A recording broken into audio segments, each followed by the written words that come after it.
Welcome back to my backyard snack yard. We're just having a look at my citrus trees, which I'm still keeping indoors.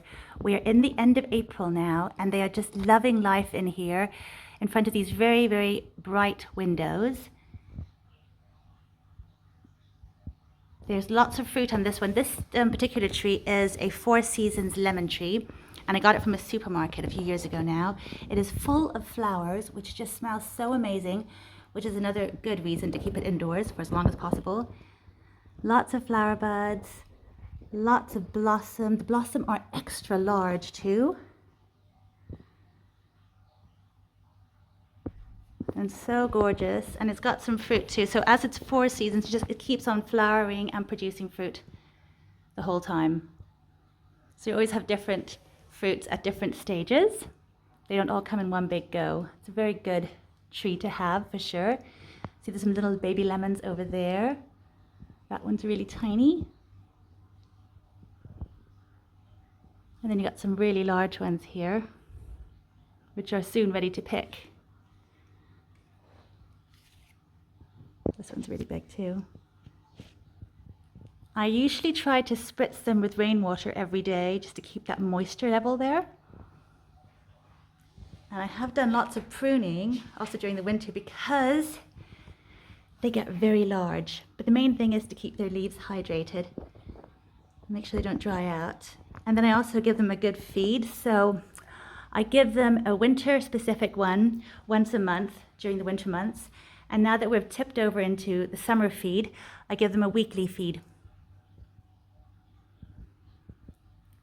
And that keeps them going and growing, and they're loving it at the moment. I do come along with my little paintbrush full of pollen and just pollinate all the flowers, because when I leave them to it, there's no wind inside obviously, and hopefully no insects, and so they would just fall off. The flowers would not get pollinated and they would just fall off. But when I go around like this, just a little bit, it's kind of a therapeutic thing to do, and you get to enjoy the wonderful scent of the flowers too. Then they all get pollinated and you just get lots and lots of fruit, which is such a bonus. It doesn't take very long at all.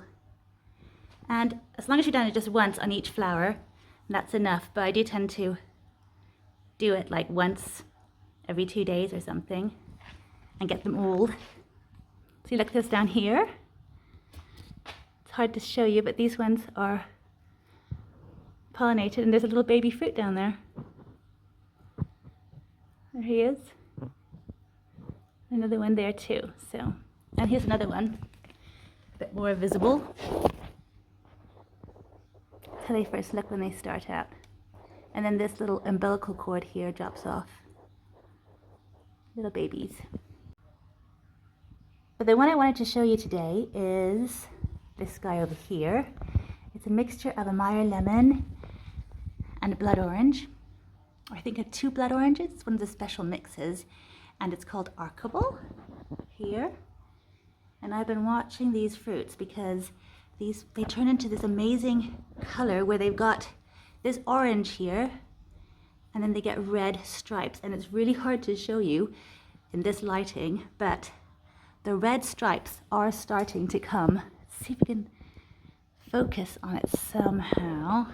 It's really tricky to get it at the right angle, but I hope you can see it because the stripes are starting to appear. There's some really deep red stripes there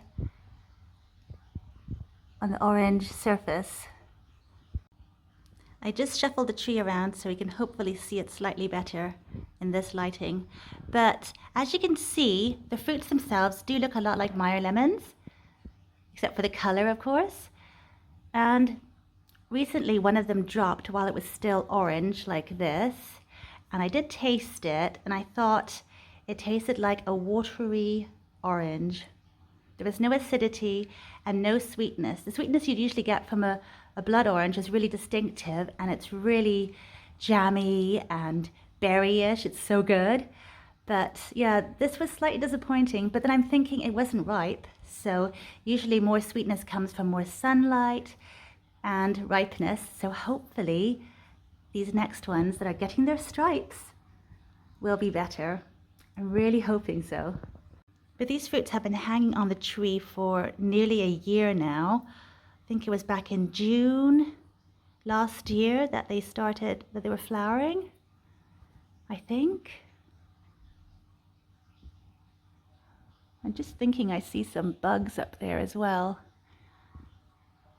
I've seen a bit of ant activity in some of my other citrus trees. They really do start getting attacked by bugs when they're in the house for too long. And I can really start putting plants outside very soon. I've seen some people here in the UK have started doing it. The thing is, our last frost date is a bit late. It's not until sort of the end of May. And so I'm always reluctant to put especially citrus trees outdoors because they really don't like temperature swings and it can sort of really stress them out. And these ones are happy here, but if you look closely, I'm not sure if I can zoom in on that, but there are some scale on this tree, and I usually just remove them by hand. So I might have to sit down, find some time and have a little therapeutic removal. This tree is a lot more pleasant to remove insects from. I haven't had to do it yet, but I'm thinking it's going to be a lot more pleasant than my finger lime. My finger lime is full of the most thorniest, hugest thorns that are so spiky and so prickly. And every time, because it does have a scale infestation at the moment, every time I go to remove scale with my little, I use, what's it called? That special alcohol.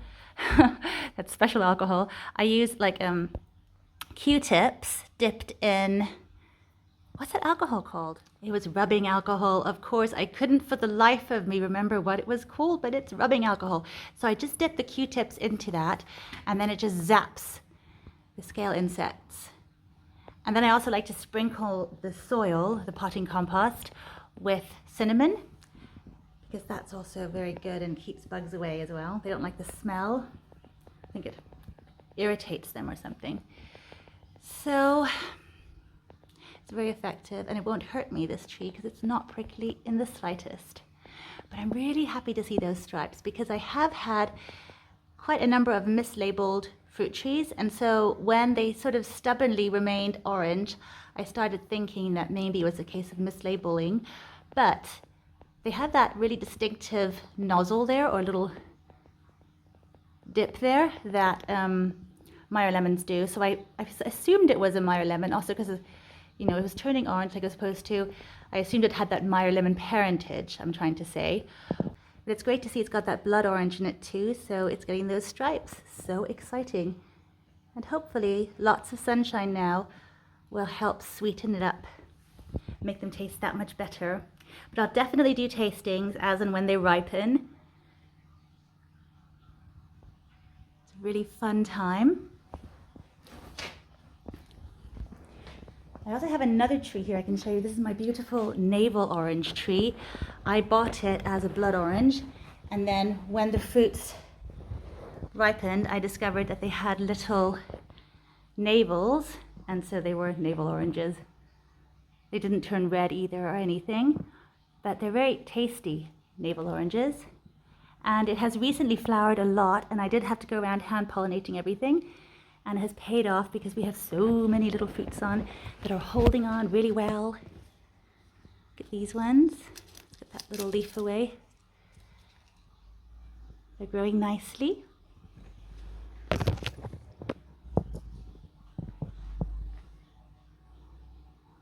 I've just misted the tree. As you can see, it's more like just spraying it with water, rainwater, because we had some rain showers and they refilled our water butts out in the garden, which we really needed.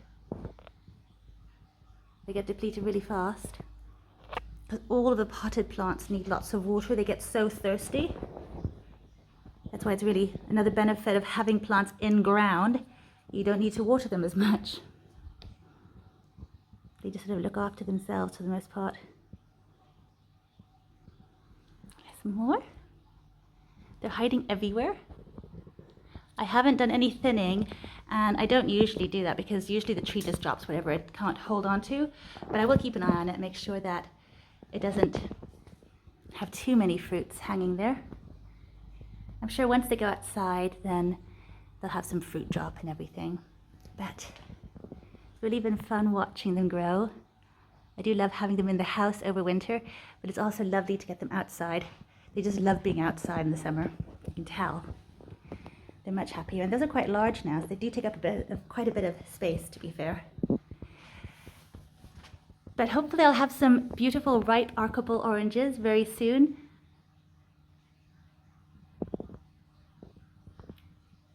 Thank you for watching.